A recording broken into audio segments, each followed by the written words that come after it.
स्वागत है आपका अपने YouTube channel Sky's Preparation Hub पर।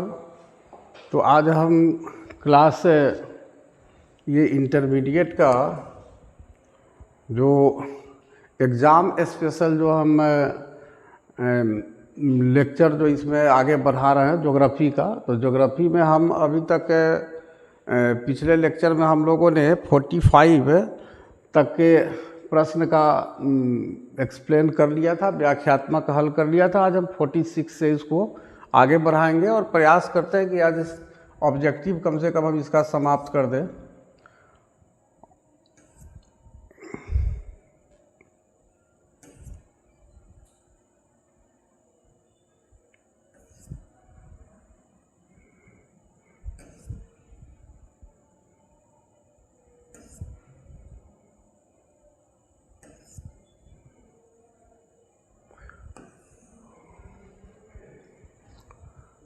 फोर्टी 45 तक हुआ था। 46 नंबर हमारा क्वेश्चन है कि गेहूँ फसल उदाहरण है। तो गेहूँ किस प्रकार के फसल का उदाहरण है? तो जैसा कि हम जानते हैं कि गेहूँ जो है ये रबी फसल का उदाहरण है। ये रबी फसल का उदाहरण है और पीछे हम लोगों ने इसको पढ़ा था कि रबी फसल जो है ये अक्टूबर और नवंबर में इसे बोया जाता है और फिर मार्च और अप्रैल में इसकी कटाई होती है बसंत ऋतु में। इतना हम पढ़ चुके थे। और ये जो गेहूं है इसका जो वैज्ञानिक नाम है उसको भी याद रखना ज़रूरी है। तो इसको कहा जाता है ट्रिटिकम एस्टिवम। इसका ये गेहूं का जो वैज्ञानिक नाम होता है ये इम्पोर्टेंट है। गेहूं का वैज्ञानिक नाम, इसका जो साइंटिफिक नेम है ये अगर अगले बार पूछ दे आपको एग्ज़ाम में तो फिर आपको परेशानी हो जाएगी। तो ट्रिटिकम एस्टिवम इसको याद रखिए। ट्रिटिकम एस्टिवम तो ये ट्रिटिकम एस्टिवम जो है ये गेहूं का वैज्ञानिक नाम है और गेहूं रबी की फसल है। और कोई भी जो रबी की फसल है उसकी जो बुआई है वह अक्टूबर और नवंबर महीने में होती है जाड़े के मौसम में, और इसकी जो कटाई होती है वह बसंत ऋतु में होती है यानी मार्च और अप्रैल के महीने में होती है। तो इस तरह से इसका वैज्ञानिक नाम ट्रिटिकम एस्टिवम है। जो याद रखेंगे आपको ये प्रश्न अगले साल 2026 के लिए इम्पोर्टेंट हो सकता है। उसके बाद हम चलते हैं नेक्स्ट 47 क्वेश्चन के तरफ। चावल उत्पादन में अग्रणी राज्य है, इसमें 4 है, केरल, गोवा, महाराष्ट्र और पश्चिम बंगाल। तो चावल के उत्पादन में सबसे जो अग्रणी राज्य है वह पश्चिम बंगाल है। भारत में सबसे अधिक चावल की खेती आपको वेस्ट बंगाल में होती है, पश्चिम बंगाल में होती है। तो इसमें हमें क्या करना है कि इसमें बहुत ज़्यादा इसका व्याख्या नहीं करना है। 1 लाइनर क्वेश्चन है कि चावल उत्पादन में अग्रणी राज्य है, सबसे आगे कौन सा राज्य है? तो पश्चिम बंगाल है। उसके बाद हम चलते हैं 48 क्वेश्चन की तरफ।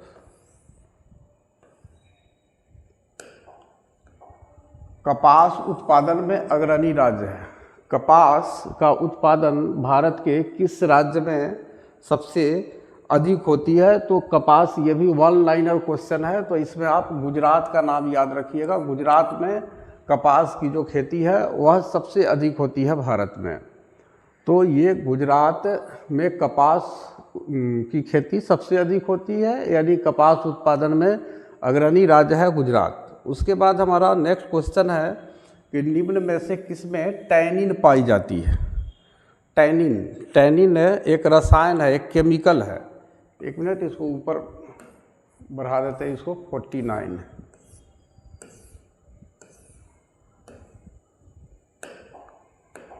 निम्न में से किसमें टैनिन पाई जाती है? तो टैनिन एक प्रकार का केमिकल है और इसके बारे में हमें ये बताना है कि जो टैनिन है ये किस में पाई जाती है। ये एक प्रकार का ये पॉलीफिनोलिक यौगिक है। ये टैनिन क्या है? इसको हम एक पॉइंट इसमें ऐड कर सकते हैं कि ये पॉलीफिनेलिक कंपाउंड है, ये यौगिक है, पॉलीफिनेलिक यौगिक है आपको टैनिन। और ये पेड़ की छाल, लकड़ी, पत्ती, फल, बीज ये सब में पाया जाता है। और ये चाय और कॉफ़ी दोनों आता है, तो इसमें आप कॉफ़ी को मुख्य रूप से इसमें आप टिक लगाएंगे कि टैनिन जो है ये कॉफ़ी में पाई जाती है, क्योंकि चाय में भी टैनिन पाई जाती है। ये पॉलीफिनेलिक जो रसायन है, ये फिनेलिक नहीं, इसको फिनोलिक कर लीजिएगा आप, टैलीफिनोलिक। ये टैलीफिनोलिक यौगिक है, कंपाउंड है, जो खास करके ये पत्तियों में पाया जाता है। तो पत्ती का मतलब है कि यहाँ पर आप देख रहे हैं कि चाय और कॉफ़ी है, चाय में भी टैनिन पाई जाती है और कॉफ़ी में भी पाई जाती है, लेकिन चाय से अधिक मात्रा में कॉफ़ी में ये टैनिन पाई जाती है। तो ये एक तरह से अगर चाय कॉफ़ी दोनों देता है तो आप कॉफ़ी को टिक लगाएंगे, और ये अगर चाय भी देता है कॉफ़ी नहीं देता है तो आप चाय को टिक लगाइएगा। तो यहाँ पर हम कॉफ़ी को हम अपना आंसर के रूप में चुनेंगे। उसके बाद नेक्स्ट क्वेश्चन देखिए, पृथ्वी पर कुल जल का कितना प्रतिशत भाग अलवणीय जल है? पृथ्वी पर जितना भी जल है, आपको पता है कि पृथ्वी पर लगभग 71% जो भाग है वह जल से भरा हुआ है, और जो बच गया 29% जो भाग बच गया, इसी में हमारे समतल मैदान है और पहाड़ पठार, ये सभी चीज़ें 29% पृथ्वी के भाग में ही आता है, हिस्से में आता है। और पृथ्वी का 71% मतलब लगभग 100 को अगर हम 4 हिस्सा में ले तो 3 हिस्सा लगभग ये पानी से ढका हुआ है हमारा पृथ्वी। और 29% जो है उसमें आपको जंगल है, उसके बाद पहाड़ है, पर्वत है, पठार है, उसके बाद आपको समतल मैदान है, प्लेन लैंड है। लेकिन इसमें से कितना जल जो है अलवणीय है, तो कितना प्रतिशत जल अलवणीय है, तो हम 3% अलवणीय जल। अलवणीय जल का अर्थ होता है जिसमें लवण नहीं पाया जाता, यानी जिसको हम मीठा जल कहते हैं, मीठा जल जिसे हम कहते हैं, यानी यही मीठा जल हम लोग पीते हैं। जो पानी हम लोग पीते हैं उसी को मीठा जल कहा जाता है। और इसको अलवणीय, इसमें लवण नहीं पाया जाता है, नमक नहीं पाया जाता। और बाकी जो बच गया 97% जो पानी बच गया इस पृथ्वी पर, वो सब लवणीय जल है, यानी खारा पानी है, वो नमकीन पानी है, वो पानी हमारे पीने के काम में नहीं आता है। तो ये याद रखिएगा, ये आपको पृथ्वी पर कुल जल का कितना प्रतिशत भाग अलवणीय जल है। तो हालांकि ये 2.5 से 3% देता है, ये 2.5 से प्रतिशत से आपको 3% तक देता है। तो आप एक चीज़ ध्यान में रखिएगा कि यहाँ चूँकि 2.5 और वगैरह ऑप्शन नहीं है, तो 3% हमारे पास ऑप्शन दिया है। तो पृथ्वी पर 3% पानी ही अलवणीय जल है, और यही इतना ही पानी हमारे पीने के योग्य है। और बाकी जो 97% जो जल हो गया, जो खारा पानी है, वो जो महासागरों में पाए जाते हैं, वह नमकीन होता है, इतना नमकीन होता है कि वह हम पी नहीं सकते हैं। तो इस तरह से हम चलते हैं अगले 51 नंबर क्वेश्चन की तरफ।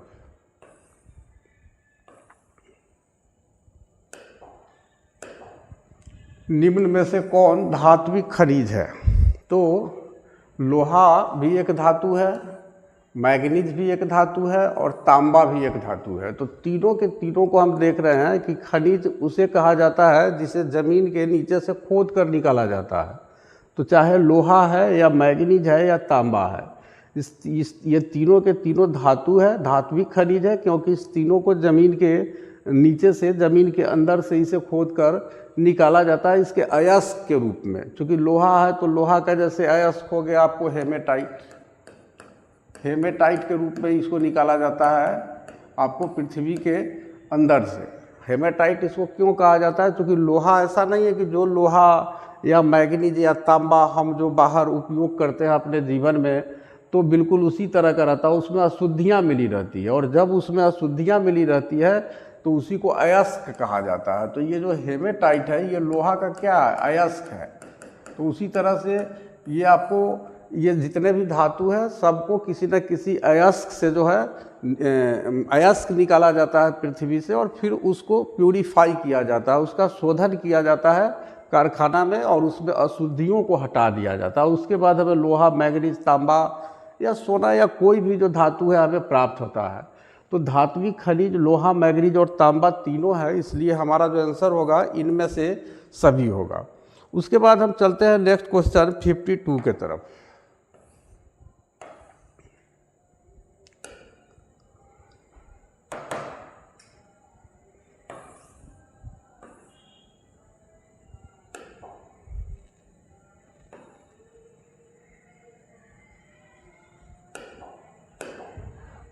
बैलाडीला प्रसिद्ध है, बैलाडीला प्रसिद्ध है। तो ये बैलाडीला के बाद में जान लीजिए कि छत्तीसगढ़ के दंतेवाड़ा जिला में स्थित एक पर्वत श्रृंखला है।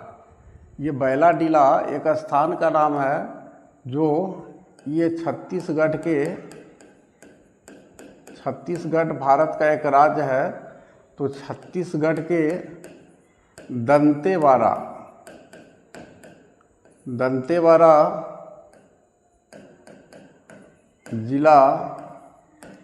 जिला में स्थित एक पर्वत श्रेणी है, माउंटेन रेंज है। ये पर्वत श्रेणी है छत्तीसगढ़ के दंतेवाड़ा जिला में स्थित बैलाडीला। और बैलाडीला का अगर अर्थ देखा जाए तो इसका अर्थ होता है बैल का कुबर। इसका जो अर्थ होता है बैलाडीला का, यहाँ देखिए, इसका अर्थ होता है बैल की कुबर, बैल की कुबर। जिस तरह से आप देखते हैं कि बैल का जो ऊपर वाला भाग जो उठा हुआ भाग रहता है जिसको बैल की कुबर कहते हैं, तो बिल्कुल उसी टाइप का इस बैलाडीला पर्वत श्रेणी की बनावट है। और उसको बाहर से देखने पर लगता है कि बिल्कुल जैसे बैल की कुबर की तरह ये पर्वत श्रेणी है, बैलाडीला पर्वत श्रेणी। तो ये जो है यहाँ पर उच्च कोटि के लौह अयस्क यहाँ से निकाला जाता है, यानी उच्च गुणवत्ता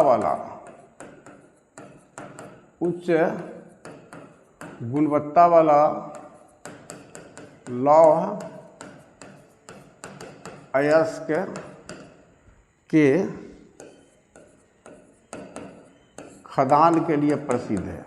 यानी यहाँ से जो लौह अयस्क निकाला जाता है उससे जो लोहा प्राप्त किया जाता है वह लोहा बहुत ही बेहतर क्वालिटी का होता है। तो ये बैलाडीला आपको लौह अयस्क के लिए प्रसिद्ध है, और ये बेहतर क्वालिटी, अच्छे गुणवत्ता वाला, उच्च गुणवत्ता वाला लोहा इससे प्राप्त किया जाता है यहाँ के लौह अयस्क से। तो बैलाडीला छत्तीसगढ़ के दंतेवाड़ा जिला में स्थित एक पर्वत श्रेणी है, और दंतेवाड़ा का अर्थ होता है बैल की कुबर।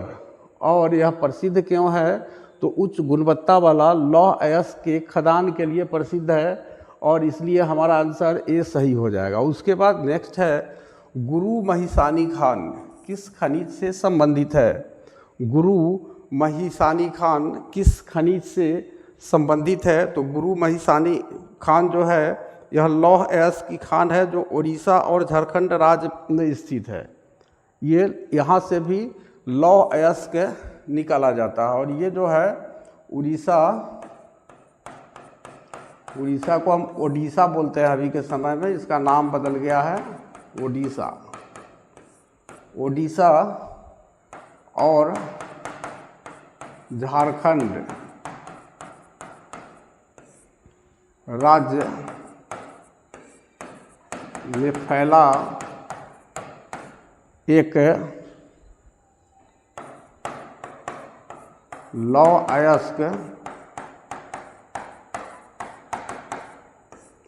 अयस्क के खान के लिए प्रसिद्ध है। खान के लिए प्रसिद्ध है गुरु महिसानी। और एक बात और इसमें हमें ध्यान रखना है कि ये उड़ीसा के मयूरभंज जिले में है। यह है। अब तो नाम बदल गया तो उड़ीसा नहीं लिखिए, ओडिशा ही लिखिए। ये ओडिशा के मयूरभंज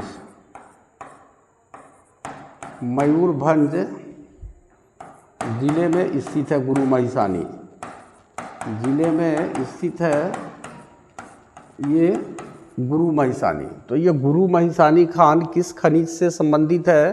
तो ये लौह अयस्क से संबंधित है। यानी इस यहाँ से जो अयस्क हम प्राप्त करते हैं उससे हमें लोहा नामक धातु हमें प्राप्त होती है। तो ये उड़ीसा और झारखंड दोनों राज्यों में फैला हुआ है ये लौह अयस्क की खान। और ये उड़ीसा के मुख्य रूप से अगर देखा जाए तो इसका जो अधिकांश भाग है वह उड़ीसा के मयूरभंज जिला में स्थित है। तो इस तरह से हमारा 53 जो क्वेश्चन है इसको हमने एक्सप्लेन किया। और आप देख रहे हैं कि आप अगर सिलेबस को भी आप पढ़ते हैं, आपके सिलेबस से जो आपका ज्योग्राफी है 2 पार्ट में आप लोगों को पढ़ना है 12th क्लास में, तो दोनों पार्ट से ये 70 जो ऑब्जेक्टिव क्वेश्चन दिया गया है तो उसमें लगभग हर चैप्टर से ये क्वेश्चन है। और जब हम हर क्वेश्चन की व्याख्या कर रहे हैं तो आप समझिए कि आपके बुक में भी आपको बिल्कुल बुक की भी तैयारी हो जाती है, सिलेबस की भी तैयारी हो जाती है। तो उसके बाद हम चलते हैं नेक्स्ट 54 नंबर क्वेश्चन के पास। 54 बॉक्साइट उत्पादन में अग्रणी राज्य है। बॉक्साइट उत्पादन में अग्रणी राज्य है, यानी सबसे ज़्यादा भारत में अगर देखा जाए तो बॉक्साइट का जो उत्पादन है वह भारत के किस राज्य में होता है? तो ये हमारा बॉक्साइट का जो उत्पादन है यह भारत के किस राज्य में होता है? तो बॉक्साइट का जो उत्पादन है वह उड़ीसा में सबसे ज़्यादा होता है। बॉक्साइट का जो उत्पादन है वह उड़ीसा राज्य में इसका उत्पादन सबसे होता है। और ये भारत के कुल उत्पादन का ये जो देख रहे हैं बॉक्साइट, इसमें कुल उत्पादन का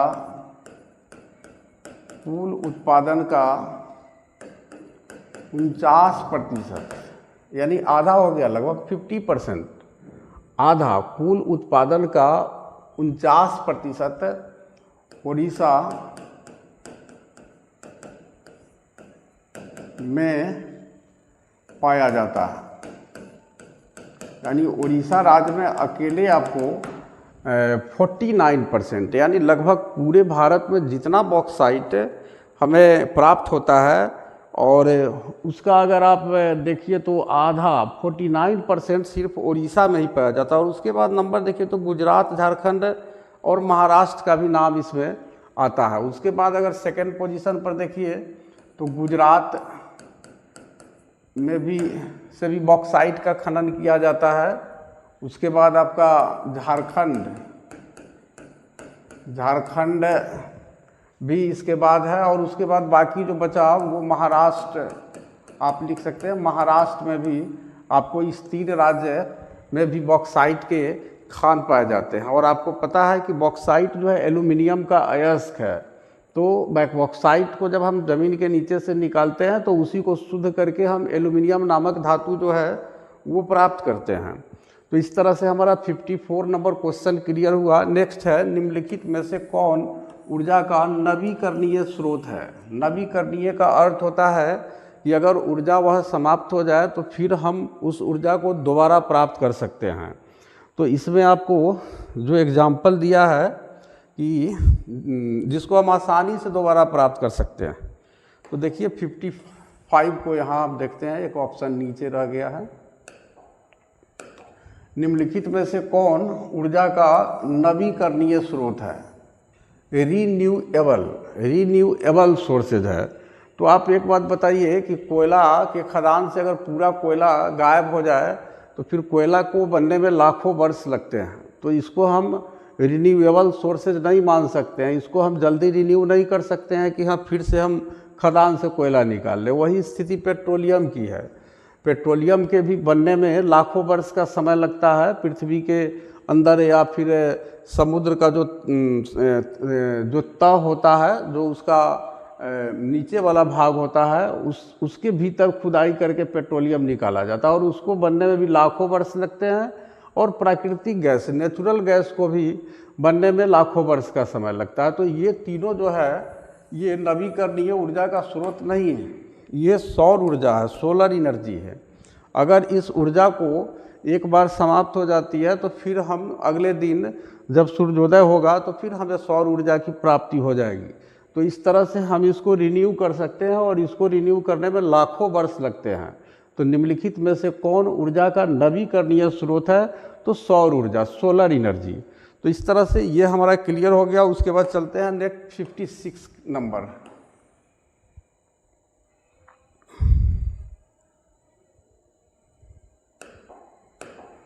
कल्पक्कम किस राज्य में स्थित है? तो कल्पक्कम जो है ये भारत के आपको तमिलनाडु राज्य में स्थित है। कल्पक्कम को अगर देखा जाए तो ये तमिलनाडु में स्थित है। तो हमारा जो आंसर है ए सही होगा। लेकिन अब सवाल है कि कल्पक्कम का चर्चा क्यों किया गया? तो ये आप समझ लीजिए कि यहाँ पर आपको दो चीज़ है, परमाणु ऊर्जा संयंत्र है। यहाँ पर कल्पक्कम में दो महत्वपूर्ण चीज़ है। एक आपको परमाणु ऊर्जा संयंत्र, यानी हम कह सकते हैं कि एटॉमिक एनर्जी प्लांट है। यहाँ पर परमाणु ऊर्जा का उत्पादन किया जाता है परमाणु ऊर्जा संयंत्र में, और ये तमिलनाडु के कल्पक्कम राज्य में, कल्पक्कम में स्थित है। और दूसरा क्या है यहाँ पर? तो परमाणु ऊर्जा अनुसंधान केंद्र है। इंदिरा गांधी जी के नाम से है, भारत की पूर्व प्रधानमंत्री स्वर्गीय इंदिरा गांधी जी के नाम से है। इंदिरा गांधी परमाणु अनुसंधान केंद्र भी कल्पक्कम में है। इंदिरा गांधी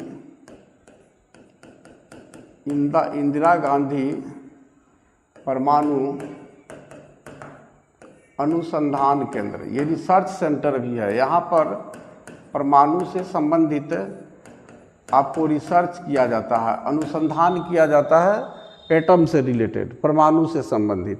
तो इस तरह से दो महत्वपूर्ण भारत के जो आपको उपक्रम है वह आपको तमिलनाडु के कल्पक्कम में स्थित है, और इसी वजह से हम इसकी चर्चा करते हैं। और एक चीज़ और इसमें आप समझ सकते हैं कि ये लगभग चेन्नई से 70 से 80 किलोमीटर दूर है ये कल्पक्कम। ये चेन्नई से 70 से 80 किलोमीटर दूर स्थित है। ये आपको चेन्नई जो है ये तमिलनाडु की राजधानी है, और चेन्नई से 70 से 80 किलोमीटर की दूरी पर यह कल्पक्कम नामक स्थान स्थित है। और यहीं पर परमाणु ऊर्जा संयंत्र भी है और इंदिरा गांधी परमाणु अनुसंधान केंद्र भी है। अनुसंधान केंद्र का अर्थ हुआ कि यहाँ रिसर्च सेंटर है, यहाँ परमाणु से संबंधित जो भी बातें हैं उनका अनुसंधान किया जाता है, रिसर्च किया जाता है, साइंटिस्ट लोग रिसर्च करते हैं यहाँ। तो कल्पक्कम किस राज्य में स्थित है? तमिलनाडु में स्थित है। अगले बार क्वेश्चन पूछ दे कि कल्पक्कम किस लिए प्रसिद्ध है, और उसमें आपको दे दे परमाणु ऊर्जा संयंत्र, 3 को दूसरा विकल्प दे दे, या फिर इंदिरा गांधी परमाणु अनुसंधान केंद्र दे दे और 3 दूसरा विकल्प दे दे। तो इसके वजह से हमको इसका एक्सप्लेन भी देखना पड़ता है और इसका नोट्स बनाना पड़ता है, ताकि इसको बदल के भी इससे संबंधित कोई क्वेश्चन पूछे तो एग्ज़ाम में हम खाली हाथ नहीं रहे, हम उस प्रश्न का उत्तर दे सके। उसके बाद चलिए विकास का केंद्र बिंदु है। विकास का केंद्र बिंदु है तो कोई भी जो डेवलपमेंट है वो उसके केंद्र में अगर देखा जाए तो मनुष्य होता है। यहाँ ऑप्शन में मनुष्य देना चाहिए, यहाँ ह्यूमन बॉडी को देना चाहिए, क्योंकि कोई भी जो विकास अभी सरकार के द्वारा या फिर पूरे विश्व के जो सरकार है या जो विश्व के जो भी शिक्षित समाज के लोग हैं या फिर जो भी वैज्ञानिक है या जो लोग भी हैं, तो ये मनुष्य के भलाई के लिए ही अब डेवलपमेंट कर रहे हैं। तो विकास का केंद्र बिंदु मनुष्य होना चाहिए। लेकिन यहाँ पर 3 जो ऑप्शन दिया है कि संसाधनों तक पहुँच, यानी जो भी संसाधन है, जैसे मान लीजिए कि आप एक विद्यार्थी है तो विद्यार्थी है तो आपको अपने अध्ययन के लिए, अपनी पढ़ाई लिखाई के लिए जो भी संसाधन चाहिए, किताब चाहिए, कलम चाहिए, कॉपी चाहिए, ड्रेस चाहिए, स्वास्थ्य संबंधी सुविधा चाहिए, तो ये सब, ये स्वास्थ्य शिक्षा है, ये सारी चीज़ें आपको उपलब्ध हो। तो उपलब्ध किसको, आपको हो, तो आप मनुष्य है ना, तो आप केंद्र बिंदु होना चाहिए। लेकिन यहाँ संसाधनों तक पहुँच, स्वास्थ्य शिक्षा सब दिया है, तो इस तरह से हमारा डी ऑप्शन जो है ये इनमें से सभी को हम यहाँ पर टिक लगाकर काम चला लेंगे। लेकिन ऐसे अगर केंद्र बिंदु पूछा जाए तो मनुष्य होगा। उसके बाद हम चलते हैं नेक्स्ट क्वेश्चन की तरफ, 58 नंबर।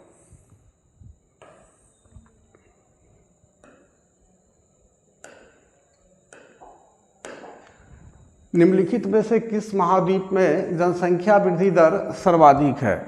यहाँ 4 महादेश का नाम दिया है, इसमें से हमें बताना है कि किस महादेश में जनसंख्या वृद्धि दर यानी rate of increasing in population, यानी किस देश में जनसंख्या का जो वृद्धि होता है वह तेज़ी से हो रहा है, तीव्र गति से जनसंख्या वृद्धि हो रहा है।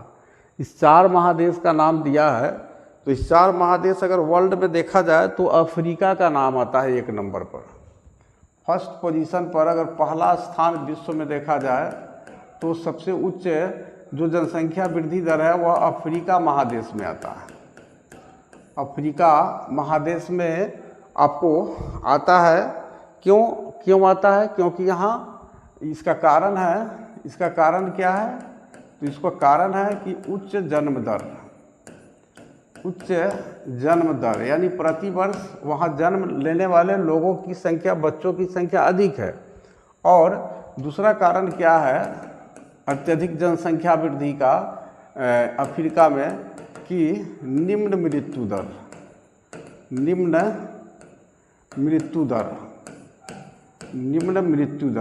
दर का मतलब है डेथ रेट, यानी एक साल में जन्म लेने वालों की संख्या बहुत ज़्यादा है और एक साल में मरने वालों की संख्या बहुत कम है।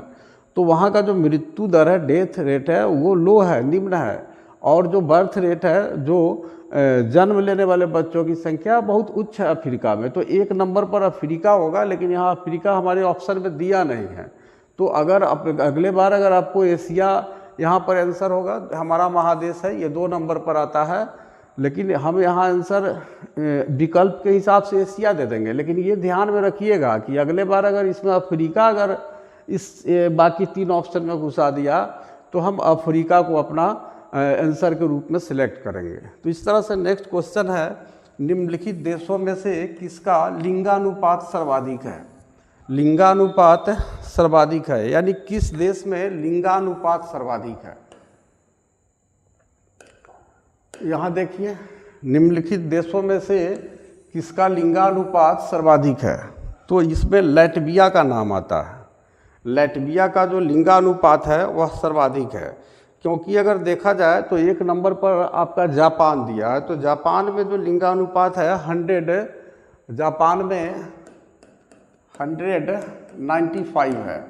यानी ये जो आप देख रहे हैं, आप 100 जो यहाँ जापान का जो लिंगानुपात में हमने 100 लिखा और 95 लिखा, तो आप समझ लीजिए कि ये 95 जो है ये पुरुष, इस साइड में आप मेल को लिख सकते हैं और इस साइड में आप फीमेल की संख्या को लिख सकते हैं। यानी जापान में देखिएगा तो 95 पुरुष पर 100 महिलाएं हैं।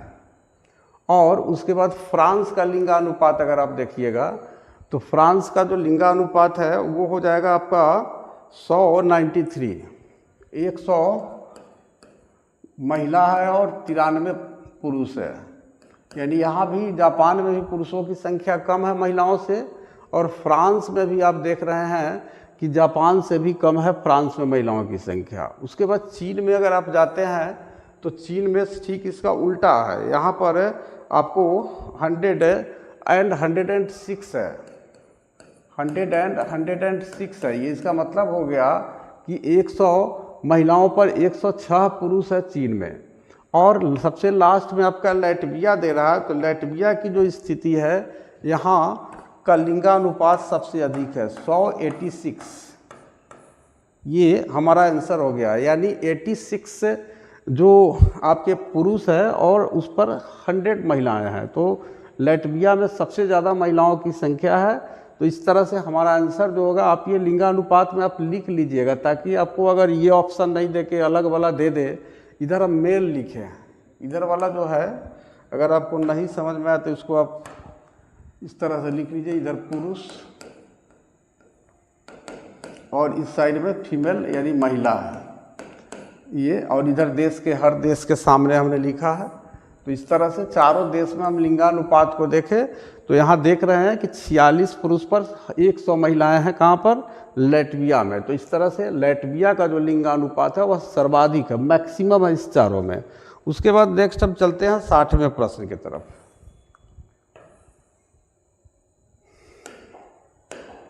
मानव विकास सूचकांक को किसने विकसित किया? मानव विकास सूचकांक को किसने विकसित किया? तो उनका नाम है डॉक्टर महबूब उल हक। ये क्या थे? तो ये पाकिस्तानी अर्थशास्त्री थे। पाकिस्तानी ये अर्थशास्त्री थे, इकोनॉमिस्ट थे, पाकिस्तानी अर्थशास्त्री थे, और इन्होंने ही आपको मानव विकास सूचकांक को विकसित किया था, HDI। इसी को मानव विकास सूचकांक को क्या कहा जाता है? HDI कहा जाता है। HDI कहा जाता है। HDI यानी ह्यूमन डेवलपमेंट इंडेक्स, यानी किस देश का मानव कितना ज़्यादा विकसित है, इसको पता लगाने के लिए इन्होंने ये एक प्रक्रिया का आविष्कार किया था। एक प्रक्रिया खोजा था कि किस देश में कितना मानव का डेवलपमेंट हुआ है। तो उसमें अगर आप देखा जाए तो इसमें आपको 1 नंबर पर आपको ये शीर्ष पर आपका आ जाता है स्विट्ज़रलैंड, यानी स्विट्ज़रलैंड का। अब उसमें 3 चीज़ को यहाँ पर लिया है। ये मानव विकास सूचकांक जो है इसमें 3 चीज़ों के आधार पर देखा जाता है। तो एक जो देखा जाता है उच्च जीवन प्रत्याशा, इसको हम बोल सकते हैं, लंबा व स्वस्थ जीवन। 1 नंबर में देखा जाएगा कि किस देश में लंबा व स्वस्थ जीवन है, यानी इंसान स्वस्थ भी है और वहाँ के लोग अधिक दिन तक जीवित भी रहते हैं। इसको एक आधार बनाता है इसका पता करने के लिए कि दुनिया की आखिर कौन सा देश है जिसमें जहाँ के लोग सबसे लंबा और स्वस्थ जीवन जो है जीते हैं। और दूसरा, ज्ञान तक पहुँच सबसे ज़्यादा किस देश के लोगों की है? ज्ञान तक पहुँच यानी शिक्षा तक पहुँच सबसे ज़्यादा किन लोगों की है? और तीसरा जो आधार इन्होंने बनाया था उसमें सभ्य जीवन स्तर, सभ्य जीवन स्तर।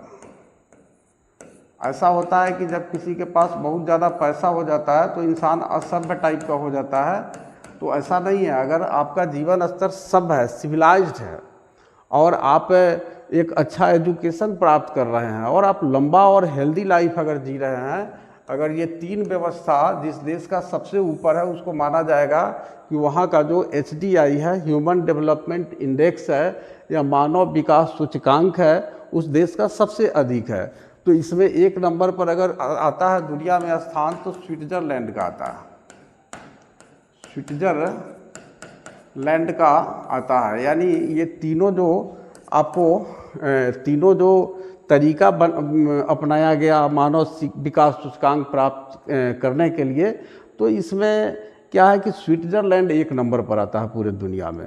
यानी वहाँ के लोग लंबे और स्वस्थ जीवन भी जीते हैं और बहुत अच्छी शिक्षा भी प्राप्त करते हैं और बिल्कुल सिविलाइज्ड जीवन भी वो जीते हैं। इनका जीवन स्तर भी बहुत ही सिविलाइज्ड है, यानी बहुत ज़्यादा ये तनाव में अब इधर उधर के चीज़ में ये लोग नहीं रहते हैं। तो इस तरह से डॉक्टर महबूब उल हक जो है ये पाकिस्तानी अर्थशास्त्री थे और इन्होंने ही क्या किया था, ये जो मानव विकास सूचकांक है इसको डेवलप किया था। तो इस तरह से अगर हम देखें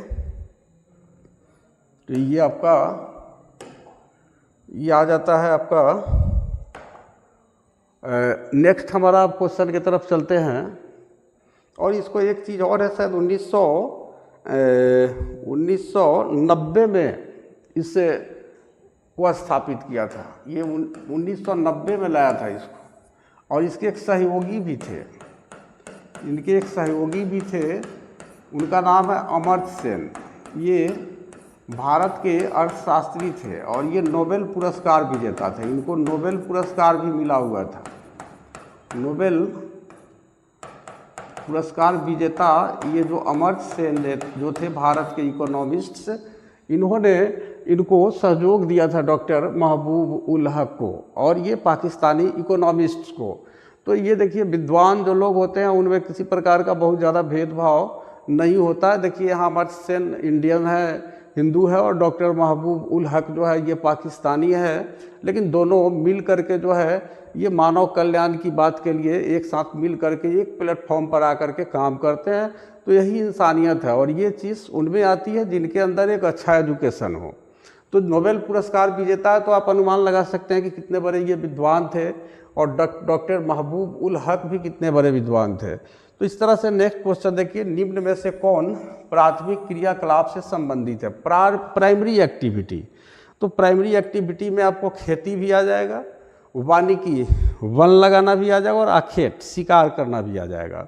तो प्राइमरी का मतलब हो गया कि जैसे आप खेती कर रहे हैं, उस खेत में से अनाज निकाल करके अब फिर उसको क्या कीजिए कि जैसे गेहूँ निकाल के हम उसको फ्लावर मिल में लेके पिसवाए और पिसवाए तो अनाज की जो पिसाई हो गया वो क्या हो गया? द्वितीय क्रियाकलाप हो गया, वो सेकंड टाइप का एक्टिविटी हो गया। फर्स्ट टाइप में क्या है कि ये कृषि है, एग्रीकल्चर है। उसके बाद आपका वानिकी है, उसके बाद वानिकी का मतलब वन वगैरह लगाना, पेड़ पौधे लगाना, और आखेट शिकार करना। तो ये तीनों के तीनों जो है आपका प्राथमिक क्रियाकलाप है, ये प्राइमरी एक्टिविटी है। तो इस तरह से हमारा 61 क्लियर हुआ। उसके बाद हम नेक्स्ट चलते हैं 62 के तरफ। निम्न में से कौन रोपण फसल नहीं है? किस फसल को रोपा नहीं जाता है? तो सीधा गेहूं को बोया जाता है, ये आप जानते हैं। तो गेहूं जो है रोपण फसल नहीं है, इसमें ज़्यादा कुछ करने की ज़रूरत नहीं है। पशु चारण किस आर्थिक क्रिया से संबंधित है? ये भी प्राथमिक क्रियाकलाप है। पशु चराने के लिए कोई दूसरे प्रकार का काम थोड़े करना पड़ता है, इसमें कोई परेशानी की बात नहीं है। सीधे अपने पशुओं को लिए और लेकर के आप चराने चले गए। तो पशु चारण जो है वो प्राथमिक क्रियाकलाप है, ये प्राइमरी एक्टिविटी के अंतर्गत ही आएगा। तो इसमें भी ज़्यादा कुछ कॉन्सेप्ट नहीं है। उसके बाद हम चलते हैं नेक्स्ट क्वेश्चन नंबर 64 के तरफ।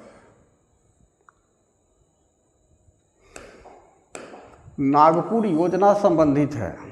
नागपुर योजना जो है ये बहुत ही इम्पोर्टेंट है, इसको समझिए। ये भारत की पहली सड़क विकास योजना है।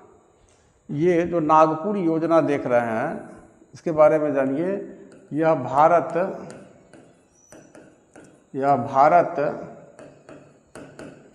की पहली सड़क विकास योजना है। ये रोड डेवलपमेंट इसको कह सकते हैं कि भारत में रोड डेवलप करने का ये सबसे पहला ये योजना है, जिसका नाम है नागपुर योजना। इसी नागपुर योजना को हम यहाँ तीर के निशान से समझेंगे, इसके बारे में हम यहाँ पर हम लिख रहे हैं। तो ये सड़क विकास योजना है और इसे 1943 से 1961 तक चली।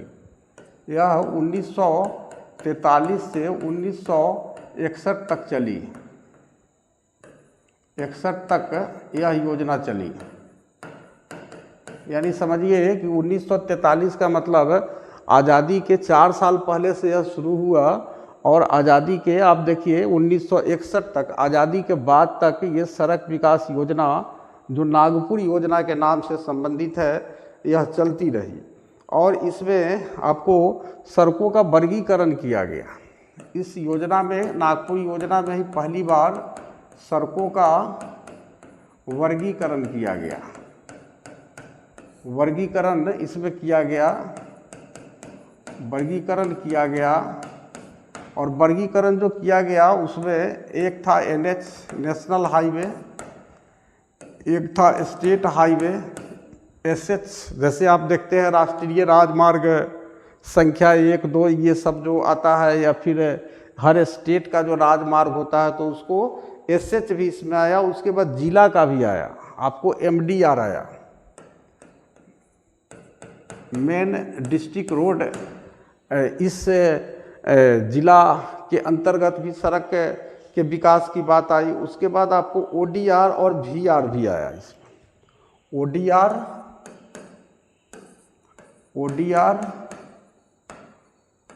और वीआर, ये विलेज रोड हो गया और अदर डिस्ट्रिक्ट रोड हो गया, यानी जिला में दो प्रकार के आपको रोड हो गया, और ये एमडीआर मेन डिस्ट्रिक्ट रोड हो गया, और ये स्टेट हाईवे हो गया, और ये नेशनल हाईवे हो गया। तो इतने सारे पार्ट्स में जो है आपको सड़कों को बांटा गया कि नेशनल हाईवे को कौन बनाएगा, स्टेट हाईवे को बनाने के लिए फंड कहाँ से आएगा, जो एमडीआर जिला का जो रोड है उसको बनाने के लिए कहाँ आएगा, जिला में जो अन्य ओडीआर अदर डिस्ट्रिक्ट रोड्स जो है जिला की जो अन्य सड़कें हैं उसको बनाने के लिए फंड कहाँ से आएगा, कौन बनवाएगा, और विलेज रोड ग्रामीण सड़कों को कौन बनाएगा। तो ये सारी चीज़ों की जो आपका क्लासिफिकेशन है सड़कों का, ये पहली बार आपको नागपुर योजना के तहत ही किया गया। तो इस तरह से नागपुर योजना का कंसेप्ट आपको समझ में आ गया होगा। उसके बाद नेक्स्ट हम देखते हैं,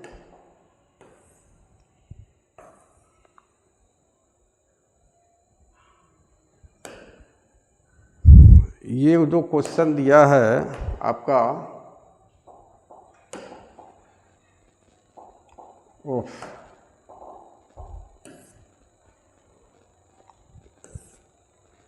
ये कहाँ आगे बढ़ गया ये,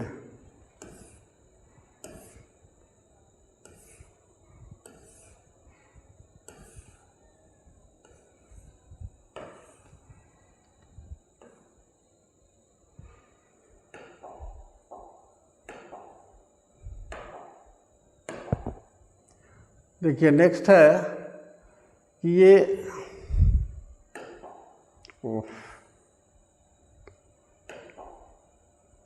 65 राष्ट्रीय जल मार्ग संख्या 1 का विस्तार है। तो ये आपको आप ध्यान में रखिएगा, ये इलाहाबाद से हल्दिया है, ये जल मार्ग संख्या आपको इलाहाबाद से हल्दिया है, ये इसका आप आंसर लिख लीजिएगा। और नेक्स्ट है हजीरा विजयपुर जगदीशपुर, इसको शॉर्ट में हम HVJ बोलते हैं, H for Hazira, V for Vijaypur और J फॉर जगदीशपुर। तो ये पाइपलाइन का हजीरा जो है से कहाँ पर अवस्थित है, तो ये हजीरा को अगर देखा जाए तो हजीरा गुजरात में है, ये हजीरा को अगर देखा जाए तो ये गुजरात में स्थित है।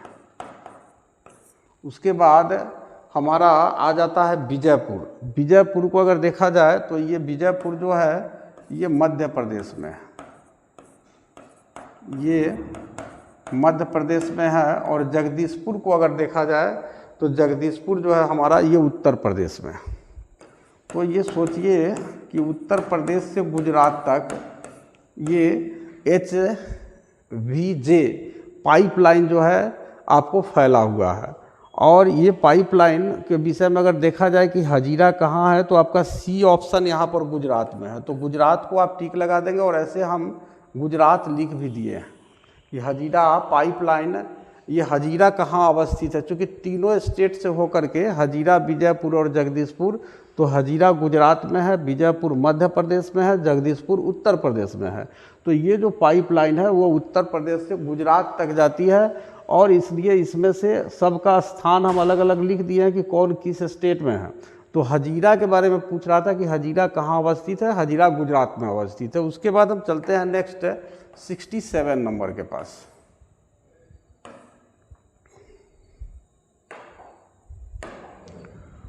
कोंकण रेलवे का विस्तार किस राज्य में नहीं है? कोंकण, तो कोंकण जैसा कि आप जानते हैं कि कोंकण क्षेत्र में आपका गोवा आता है, महाराष्ट्र भी कोंकण क्षेत्र में आता है, और कर्नाटक, ये तीनों के तीनों जो आप देख रहे हैं ये तीनों आपको कोंकण क्षेत्र में आता है, इसी कोंकण क्षेत्र में आता है। और यहाँ के लोग, महाराष्ट्र के लोग मराठी बोलते हैं, और गोवा और कर्नाटक के लोग जो है ये आपको ये कन्नड़ टाइप का भाषा बोलते हैं। तो इस तरह से ये कोंकण क्षेत्र इसी को कहा जाता है, गोवा, महाराष्ट्र और कर्नाटक वाला क्षेत्र को। तो कोंकण रेलवे का विस्तार किस राज्य में नहीं है? तो नहीं है तो गुजरात में नहीं है। ये बिल्कुल सिंपल क्वेश्चन है। उसके बाद हमारा 68 नंबर देखिए,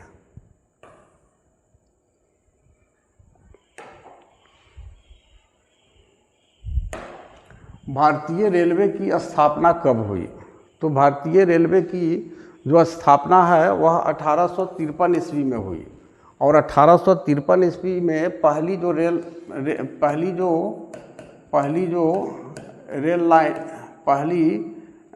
लाइन जो बनी वो कहाँ से बनी? ये आपको बॉम्बे से पूना तक, बॉम्बे से ठाणे तक, बॉम्बे से ठाणे तक, ये दोनों के दोनों आपको, बॉम्बे तो बॉम्बे है ही, और बॉम्बे में ही एक स्टेशन है थाने, उसी थाने को ठाणे भी बोला जाता है, ठाणे भी उसको बोला जाता है।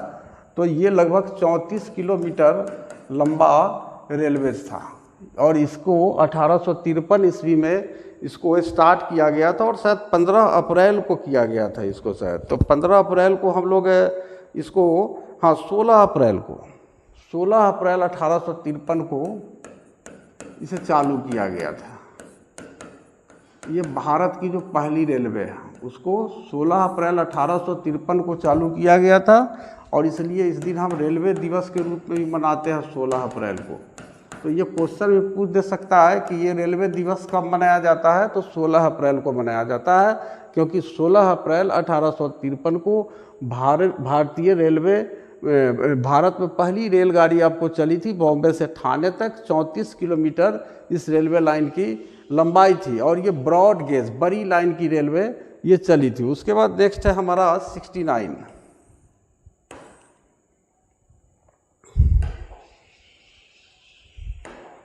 इनसैट का संबंध है। तो इनसैट आप समझ रहे हैं कि उपग्रह संचार से संबंधित है। ये सैटेलाइट जो हम भेजते हैं अपना चंद्रमा के कक्षाओं में या अंतरिक्ष वगैरह में हम जो भेजते हैं, तो ये एक उपग्रह है। तो ये आपको इनसैट का संबंध सीधा जो है उपग्रह संचार से संबंधित है, ये आपको ध्यान में रखना है। और उसके बाद आज का जो सबसे अंतिम प्रश्न है, क्योंकि ज्योग्राफी में आपको 100 ऑब्जेक्टिव क्वेश्चन नहीं पूछे जाते हैं, 70 पूछे जाते हैं, जिसमें से शायद 35 का आपको जवाब देना होता है। तो आज का हमारा ज्योग्राफी का जो ऑब्जेक्टिव है ये समाप्त हो रहा है और आज हम अंतिम प्रश्न को हल करेंगे कि भारत का सबसे बड़ा पत्तन है। सबसे बड़ा पत्तन का मतलब होता है बंदरगाह,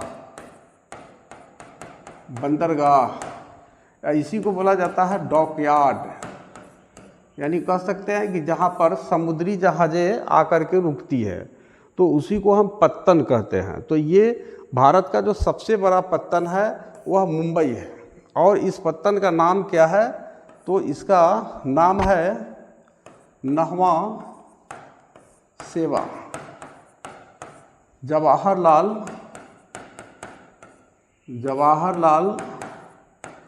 नेहरू नहवा सेवा पत्तन